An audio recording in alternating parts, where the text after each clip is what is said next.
control center is under attack. Come on, move it! Good spotted!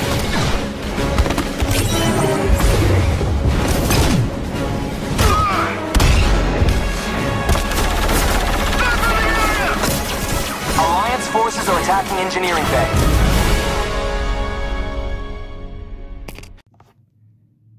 That was a clip from a game that was going to be released by LucasArts back in 2013 called Star Wars First Assault. And it really shows the amount of work and they were going to put into their games with every single one. Because if you think about it, 2013, we had 3 Star Wars games, I believe, that were going to be released in that 1 year. And that includes 1313, which is a very well-known game that was canceled. And it was about you being a bounty hunter, exploring, the Coruscant underworld. And that's just such a fascinating concept to, I think, pretty much everybody. And it's absolutely ridiculous that Disney went in and canceled it. But, with that said, I just, that little trailer alone is such a stark difference between what Disney's putting out. Just from that little 30 seconds, I believe, ish, of footage, and there's more out there. There's gameplay, there's the theme song for the main menu. There's a bunch that's been out because, the former LucasArts employees have leaked a lot of it. But it's just the quality difference is insane. We were gonna get a gritty Stormtrooper shooting game, and who doesn't want that? That's just so cool. And it feels like you're in the world. It feels like you're in a war. Not everything's nice and clean and shiny and new like the EA Battlefront games. Where all your environments are just pristine, that's not really what would happen, especially being in a battleground, they're all just, everything is shiny and nice looking, and it's that doesn't really make sense.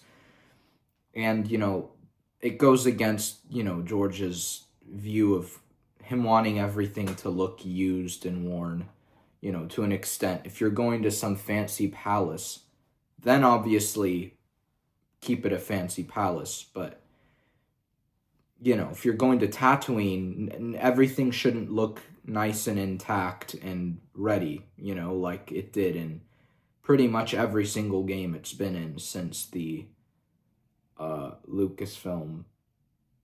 Disney Lucasfilm purchase. Especially in Outlaws, it looked way too nice. Battlefront 1, it did no, not even. Yeah, it's just everything is too shiny, man. And First Assault, it felt like you were a Stormtrooper just from that, little bit. The grit was there even on the helmet in the opening scene of that trailer. The grit was there. You could see it been used, battered, broken, melded together. And you saw the inside of the helmet and how it was all, electronic and kind of pieced together, kind of sloppily. Not really, not sloppily, but, it was pieced together. You could see how everything worked, and you could see it had been battered and been in war, and then you flash to the transport scene, and now you have this squadron of Stormtroopers flying over this environment that looks damaged and destroyed, and, there's a whole war going on, and, he's there's comm chatter, you have your Stormtrooper rifle, you hop out of a transport straight into the back. This is what I'm talking about. When I'm talking about the EU's quality difference from canon. There's such a stark difference in quality and in heart, to be honest with you. Because at that point in time, LucasArts was still an indie studio. It was under Lucasfilm. And they didn't go out and collaborate with EA or whatever. They were just LucasArts. So they were able to do whatever they want without having to consult with some outside studio, So that game just looked exactly what I'd want for, a Stormtrooper centered shooter. Like I could not picture anything better than that. And to be completely honest with you, I had actually been thinking about what if there was a game or a movie, or not movie, probably like TV show or something, where the main character was simply a just normal Stormtrooper. And we explore what the life of a normal Stormtrooper would be like. And that's really intriguing to me. And we already have a good idea of it, but like if we really explored that and had a project that kind of explored that more, I feel like that would be really interesting because it takes the, mass production like out of it at that point, and you start to individualize these guys that who are just pieces and pawns of the Empire, right? And that would really, I feel like, humanize Stormtroopers in a way that clones were humanized in the Clone Wars. Because before the Clone Wars, clones were just like these guys, they had armor. They're like Stormtroopers just on the other side, and then in Revenge of the Sith, I guess we had Cody, so that gave more personality. And there's this one scene with Obi-Wan and all the clones kind of talking about, I think Cody's like, oh, make sure you don't kill all the, destroy all the droids before we arrive or something. And there's like a little humor bit. You can see they have different hairstyles. So in Revenge of the Sith, they more leaned on the aspect that the clones kind of shook up more, since episode 2. But in Clone Wars, we really explore that. And if we got this project or anything else like this, like First Assault, we really would have dived into the mind of a Stormtrooper and what it's like. And not that they'll turn good. That's not what I'm exploring. I'm exploring what is a brainwashed Stormtrooper live like. That I'm very curious to see. We've never gotten that before. In Battlefront 2, that's what I thought we were getting, and I was excited to see that, but it was really just another, I'm a bad guy who's going to turn good story, which Disney has really abused at this point. George did it with Vader, and at that time, that was completely unheard of, and he did it perfectly. But then you have Disney now coming in here, and they're pumping all these stories out with that same ending, and it's like it doesn't hit the same, and it just makes you roll your eyes. It's like, I don't want to see that again.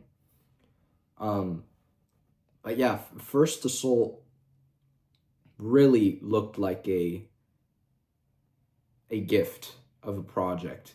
And it is one of many, many, many projects in the EU that were canceled by Disney. We were supposed to get a whole nother Legends novel series. I forgot the name of it. But yeah, we were supposed to get a whole nother series that explored a whole nother aspect of Star Wars that we had never seen before. And they just canceled it. And the books were done. They were already done. They're written. Canceled it. Never made it. Because they decided to, do their own thing. And that didn't really work out well, in my opinion. So it's just a joke. Like, you see the heart in First Assault, and then you go watch a trailer from, like, Battlefront 1 or 2, and it just feels like a corporate entity. Like, it just feels like it's, all the trailers are the same. They've all just been pumped out, given no soul. It's just like, oh yeah, here's the new skins, here's the new heroes, here's the new maps done. This is like the First Assault trailer is throwing you in the world, and it's showing you what the game's really going to be like. And from that 30 seconds, you instantly know what you're getting yourself into. That is a good trailer, and that is a good game. And it just is. That game literally is what I've been talking about for years, and I didn't even know about this till, a while ago, like a couple days ago. I had no idea this game even was gonna be released. I had no idea it was in existence. And seeing that, it was like literally something I've been saying for years, seeing that it was gonna happen and got canceled for no reason is ridiculous. And also, that game was brutal. There were flamethrowers, and there was literally footage of like rebel troops just being burnt alive, and the blaster shots blow people away. Literally, it's like, like how they actually would. And there's like this tiny mist of blood. I know, that's not. It's more for the effect and the aesthetic of the game, but that's fun, and that would have been cool to see in Star Wars. Very interesting, a very different approach. And also, before I continue, to solve another misconception, George Lucas approved every single project that came out of the EU. He signed off on all of it. People try to, hide it, and all the Disney shields who have no idea what they're talking about and have never actually read the EU, which is why they defend Disney canon. Because if you read the EU, you will never again look at Disney canon the same way. And that's what I did, and that was my big turning point, I'd say. And I figured it out. I was like, what was my big turning point? It was when I started reading, like, legends outside of the Old Republic. I love the Old Republic, but, like, Disney hadn't made their own version of it, so I couldn't really compare it exactly. But when I read some of the Legends Vader comics and some of the Legends, like, Boba Fett comics, just the difference just struck me, and I was like, dude, this is insane, and there's so many different visions there, but they're all underlined by George's vision, which is exactly how Star Wars should be, and approved by George.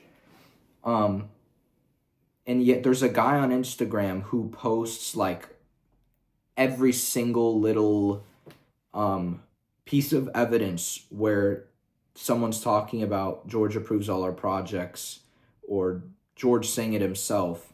He's called Dark Meld Depot on Instagram, and he has literally a whole story highlight page with like 100 different stories of just all of the pieces of evidence of them directly saying George approves everything in the EU, and that it is all one continuity.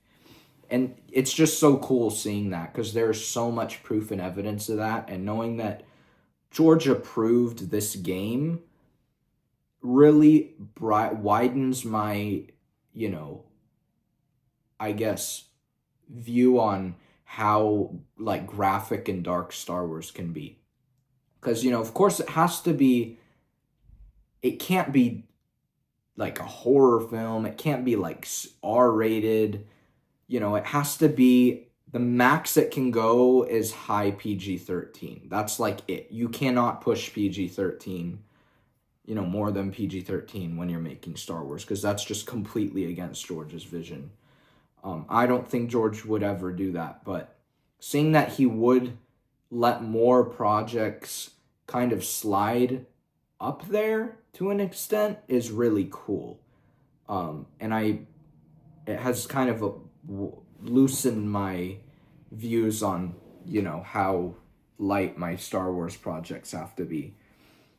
Because, you're not like you can't be emotionally scarred coming out of a Star Wars. Well, that's not true. Revenge of the Sith. But you know what I mean. There's parameters. And First Assault is up there with Revenge of the Sith. Like, if you took combat from Revenge of the Sith, like the gunfighting combat, it's like that. It's very brutal. It's very real. And that's just really cool. And you use all these new weapons which are going to be canonized into the EU, and you could customize them and switch them out and have loadouts and go to all these different planets, and it would just be like Call of Duty and Star Wars. That's really what it felt like to me, was like, or maybe an old Battlefield game, like the Bad Company games. Like, that's what it felt like to me, like that in Star Wars. So many Star Wars fans would die for that. I want that. That would be the coolest thing, and now we just don't have it because these guys who think they know this company and this brand just simply don't, and it's very devastating to see, all these just amazing ideas and actually amazing products, because most of these things were almost finished, like one step away from being finished. Like Battlefront 3 was pretty much done, and they just didn't release it, which is ridiculous. Like it was a finished product. I remember them saying it was like a day away from being released. They never released it. Like, it's such BS, dude. Like, really, it's ridiculous. When someone puts that much time and that much effort into something and it's there and it's finished, don't turn around and wipe it off the face of the earth, because there are going to be people who want it. Now, obviously, there's limitations for that. Like, if Leslie Headland had shot a whole nother season of The Acolyte, that's just, it's better off if you, wipe it out then than wipe it out when you're, paying for the streaming stuff and having to keep it live and all that, and paying royalties and whatever. It would be better just to shut it down at that point, because if something is that bad, then you shut it down. But Battlefront 3 was not bad. It was going to be amazing. And I've seen footage from it. I've seen little bits and pieces, and it was going to be absolutely insane. And Disney's just like, no. We're going to make our own version, which degrades Battlefront 2, takes away features that were added, and just makes the graphics modern. That's all it is. That's literally all it is. It just remasters gameplay mechanics, remasters graphics. That's it. There's nothing new that they added to that game. Nothing. Like, they're just like, oh yeah, and then by retracting it, they retracted the prequel characters, and that whole prequel trilogy was just not included in the game. Like, why? Why? And it was this whole weird original trilogy push that Disney had at the start of their ownership of Lucasfilm. Everything was the original trilogy, dude. Everything. I remember that era. And it, kind of gave the original trilogy like this image for me, for a while, till I broke out of it, of just like, dude, it just had this like tinge to it, because I've seen this so way too much. I want more of this, more Clone Wars, more of prequels. But Disney was completely anti-prequels at the beginning. Like Battlefront, Star Wars Rebels, Rogue One, The Force Awakens, all that is just original trilogy. And then you have the comics, which were original trilogy. It was just such a weird, incessant, and insane push of one piece of Star Wars, where George was meticulously adding and creating new stories in every era at once. But it made sense and it lined up with the corresponding story. It's like they just don't know what they're doing, and they don't know how to manage this big of a timeline and this many stories all at once. It's just, they're taking it like Marvel does, and they're not realizing that Star Wars is done differently. You don't follow the same structure as Marvel or DC or any of these brands. You can go 1,000 years back and not have a problem. You can go 1,000 years ahead, not have a problem. You could go in the middle, 5 years after this, 5 years after that. Doesn't matter. You're still, making that story better. That's really what you should be doing when you're making books and comics and games. You should be elevating the franchise, not bringing it down. And Legends, all it did was just make Star Wars so much deeper and so much lore filled and so much more, just immersive, simply from having the information we have about all the characters and all the weapons and all the, stories, to be honest, and all the characters and like all that. The technology, the planets, the species, the tribes, the cultures, all of that in Star Wars was built in Legends. And that was the framework. And canon cherry picked Legends to its most, basic bare bones, and then completely just destroyed it by adding all their own garbage. And it's like, well, don't cherry pick it, then say, oh yeah, Legends it's not canon, it doesn't exist. Just completely start from scratch. Re-describe, everything goes, and let's see how that goes for you, But of course they won't do that, because that's a horrible idea. And them, I think, decanonizing Legends is one of the worst decisions in the history of just an entertainment company. That was just one of the worst decisions ever, because it has backfired so bad. And now that when something is bad, it's that tenfold, because it was supposed to be replacing a different piece that was already there, and that original piece was already way better, So it's really upsetting, man, seeing how this brand has been handled. And I know you guys know that, and you've heard me talk about it like constantly, but when I see really cool stuff like First Assault and 1313 and, I remember the name. It was called Sword of the Jedi, the Sword of the Jedi series, and, we're supposed to have 3 more seasons of Clone Wars. 3, season 6 was going to be double its length. Season 7 was going to be double its length. Season 8 was going to happen. Dude, could you imagine? Oh, God. It's so stupid. Yeah, you have Clone Wars. You have the games. You have Sword of the Jedi. You have all these things that were literally almost like a step from being finished, that were 10 out of 10 and beyond in quality, wiped off the face of the earth for this new just trash that's not even comparable. So then you're like, well, not only was that bad, it is a just shame that it exists, because the Legends version of this story is so much better, and it's just there to basically mock and laugh at Legends for nothing. It's like just it's offensive, honestly, to the people who curated those Legend stories, because their stories are so much better. And you have these new canon stories who are objectively horrible, and then they just crap all over the original Legends thing. Say, oh, I'm going to be better. And it's just horrible. I'm like, dude, why? Why would you even change it then? Why?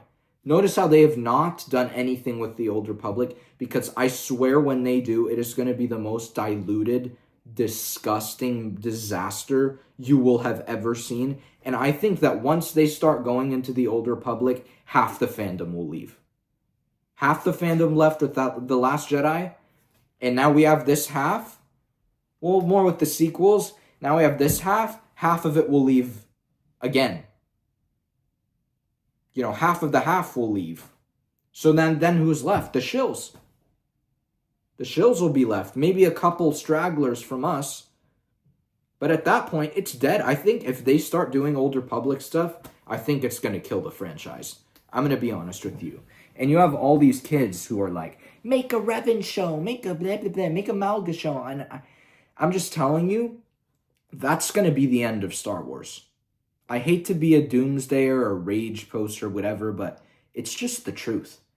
They have not made one thing well other than The Mandalorian, and you honestly expect these people to, come out with something majestically amazing? No, they're not.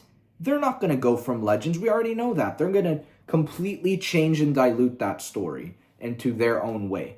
And then it's going to get people mad, and they're going to be like, oh, they should have picked from Legends more. It's like, do you not understand that they're just never going to do that?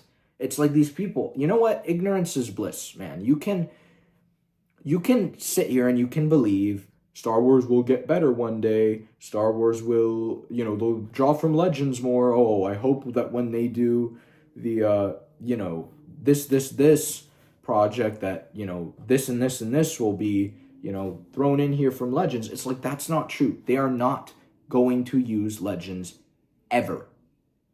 Darth Plagueis in The Acolyte is not Darth Plagueis. They literally didn't read a single word from that novel. They just looked at the novel art, took it, and put it in live action. That is the extent of their research. That's not taking something from Legends. Nothing, and Cortosis, this is what I'm talking about. They cherry pick basic elements. They don't take the amazing stories of Legends and put them on the screen. They cherry pick pieces that they put in their own garbage projects. Like Cortosis was already there. It was already established from these people who Leslie Headland herself wants to change Star Wars and make sure to put her name on it and everything, like she said a million times. Okay, like the cherry picking that these people do, like you can't cherry pick from a tree that you despise. It's like if you hate, let's say you hate cherries, and you see like a plant of cherries. Are you going to go in there and take some? No, you hate cherries. Don't do that. Like it's just knowledge. Don't touch something you don't like, because when you do, you're going to mess it up. And that's what they keep doing. They just cherry pick little pieces and destroy them. Completely destroy them.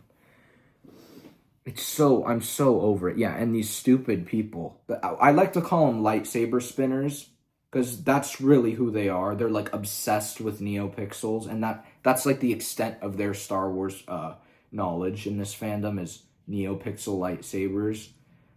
They have zero knowledge of the story. They have zero knowledge of anything. They're the tourists that, we keep talking about. It's like, great, I love that you love sabers. I love sabers too, and probably more than you. But that doesn't make you a fan. That doesn't make you understand what you're saying, And from you saying, I want a Revan show, you have no idea what the hell you're talking about. Because I guarantee you they will gender swap Revan and make him a female. I guarantee you. Or like a non-binary or something. It would not surprise me, because he's masked a lot of the time. And I would not be surprised if they decided to do that either. And even if he is in a show, he's not going to be the lead. There's going to be someone else who's the lead, and he's going to be sidelined. He's going to be weakened, because the potential of characters' power in Legends was insane. You have no idea the things they could do with the Force and with their lightsaber skills are like, you would be shocked if you had never picked up a Legends book before. And you go through a Legends book and it's like the most it's like Dragon Ball level insane. Like, it is just wild. The things that Vader did in this one comic, I forgot. It was like him hunting Jedi during Order 66. He just would wreck them in the most insane ways. Like, freaking destroying them with the Force. Like, it's wild. And then in canon, all the powers are shrunk down to nothing. And, like, the Force is just like, you can push, you can choke, you can do some lightning, you can mind trick. That's it. Oh yeah, and we're gonna add this like mind probe thing too. That's the extent of our creativity. It's like, great. So you can't really use the Force for much in canon. It's like, oh, you can push someone, you can sense someone. That's it. In Legends, you didn't even need a saber if you were that well trained. That's why Sidious dropped having a saber, because he was just so powerful in the Force, he didn't need one. And it was, like, embarrassing to him, if he had one. It, like, he thought it made him look weaker, because that was the power of the Force in Legends and in George's vision. In canon, it's just dog crap. It's just, like, this thing that makes you special, and that's it. It's like Harry Potter being the chosen one. It doesn't fucking matter. You know, he can wave his wand around whenever, you know, but his powers aren't significantly more than anyone else. That's how the Force is in freaking Disney Star Wars. It's just this thing, you know, it's just this little thing that's there. And then you read, you know, what George said about it, and it's like this magical, powerful force that flows and binds the galaxy together. And, you know, you hear him talk about, you know, how Vader even moves in his suit, and he's so angry, he's pushing himself, you know, with every step. And when you see him really fighting, you know, that's really the extent of the Force just flowing through him, and without the Force, he wouldn't even be able to move. And that alone proves how powerful the Force is. Because Vader's suit is, you can't move. You know, he had every issue imaginable from being burnt alive. You cannot just move with your stupid, you know, 30-pound mechanical arm and 50-pound mechanical legs. Who knows how much they weighed? I'm sure there's an answer in Legends, you know, but... And his helmet, and his chest box, and his cape, and his little thing right here. And his boots, and his belt. It's like all that stuff. You cannot possibly move in all of that. With being a little stub, you know? Like, there's no way. So, you know, George said it was the Force. That's the only way he could move. And it's true. That is the only logical thing that makes sense. But in Disney Star Wars, it's science. Because, you know, that's the whole Disney... It's so funny because, like, the Force is very much religious in George's Star Wars and religious in George's vision. And it was, like, deep.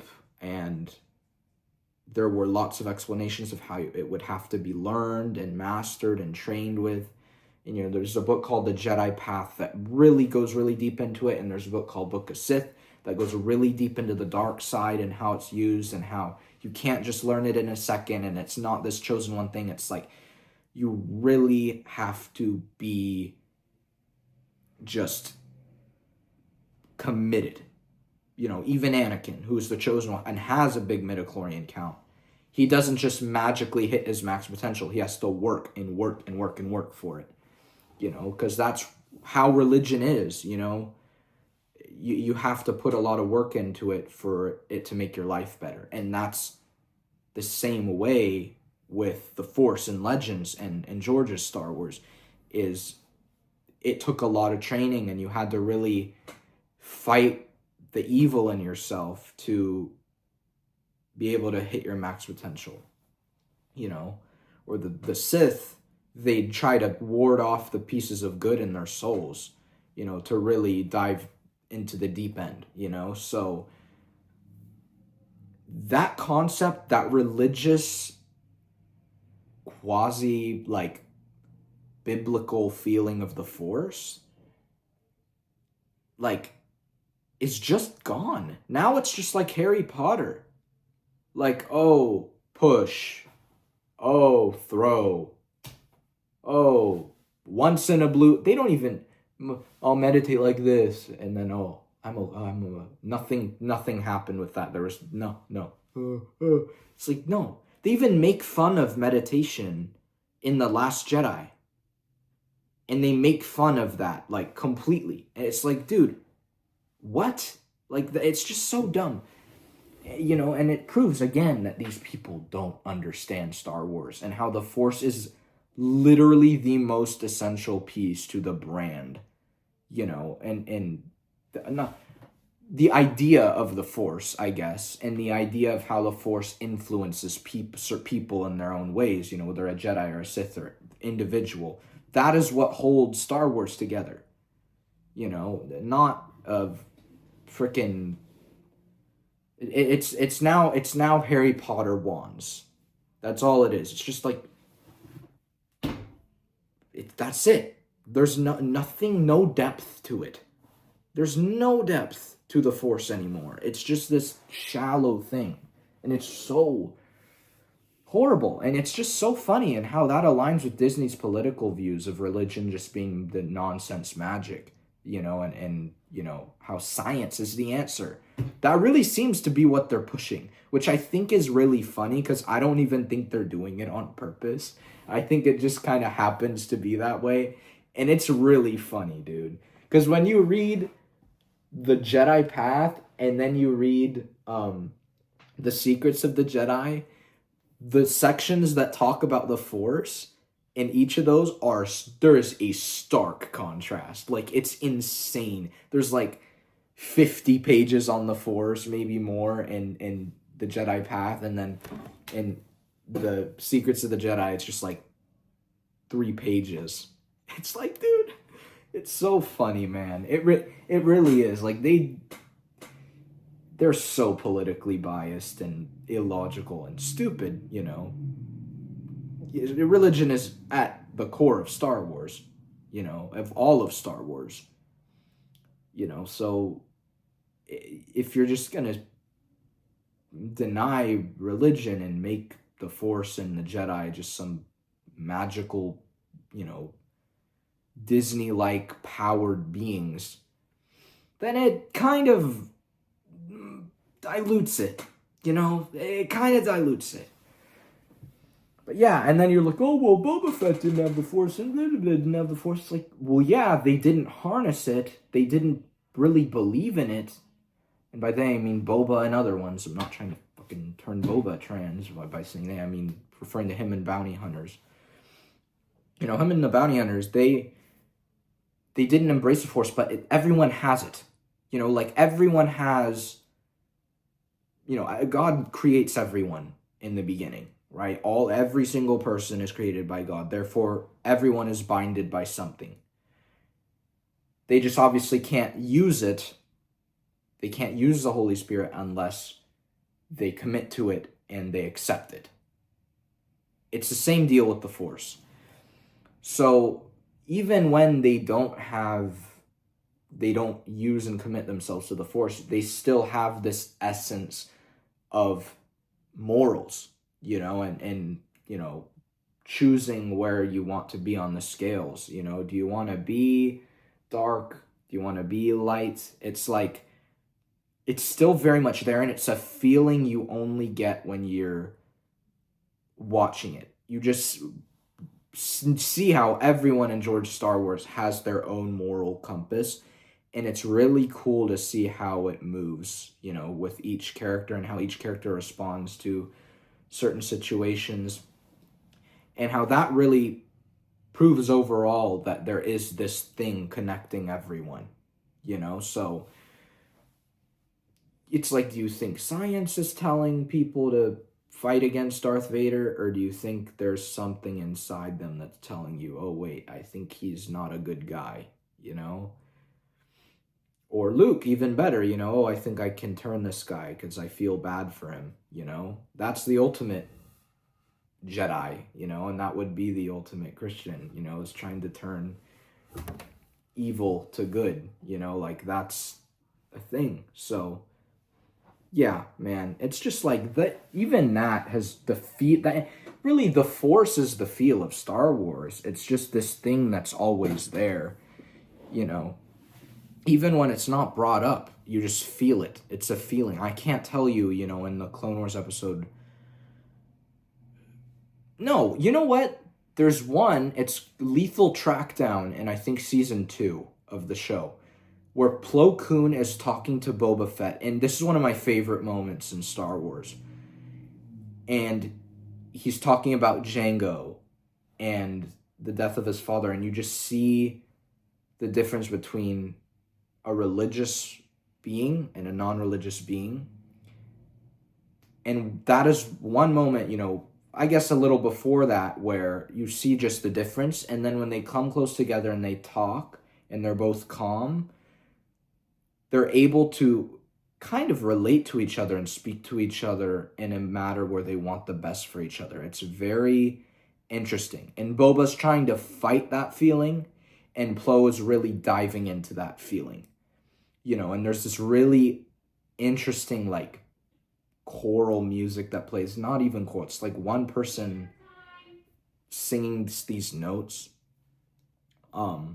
and it plays multiple times, but in that moment, and you just see Boba's face like with conflict, and it's like, dude, that is what I'm talking about. When even though Boba isn't a Force user, the moral structure of the Holy Spirit, let's say, or the Force, is still there, because he was formed from that, so it's a thing, it's a thing to think about, and you'll notice it more,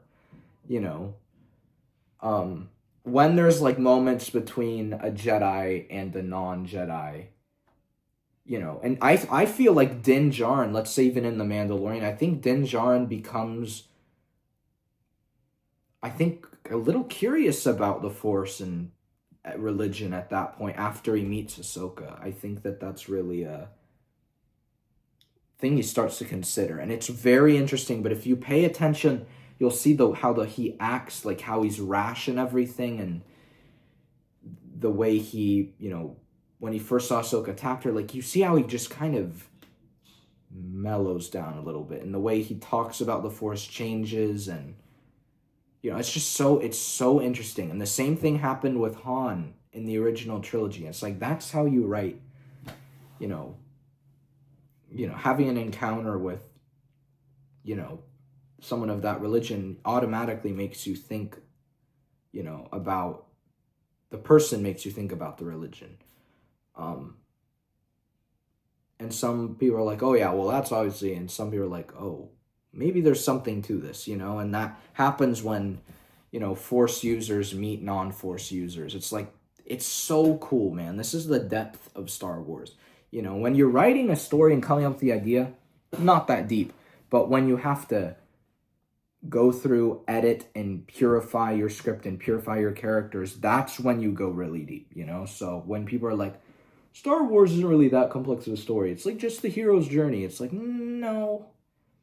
It's like, yeah, that was the bare bones of it, but then you go deep and there's a lot to it, There's a lot packed into the first Star Wars, let's say, and all of them, but especially the first one, because it's the first time any of it was applied, so there's a lot to be explored there, that people I just don't think have, and think Star Wars is just some magical fairy tale. And it's like, no, there's actually a lot deeper of themes and messages in there than you think, so yeah, that's really all I have for you today. And I wanted to go into the EU and how much kind of better it is than canon, and Star Wars First Assault was definitely a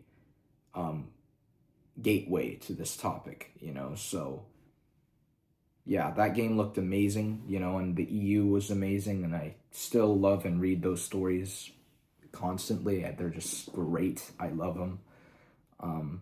Yeah, that's all I have for you guys today, so leave a like, subscribe, and share. I will see you in the next video. May the Force be with you always.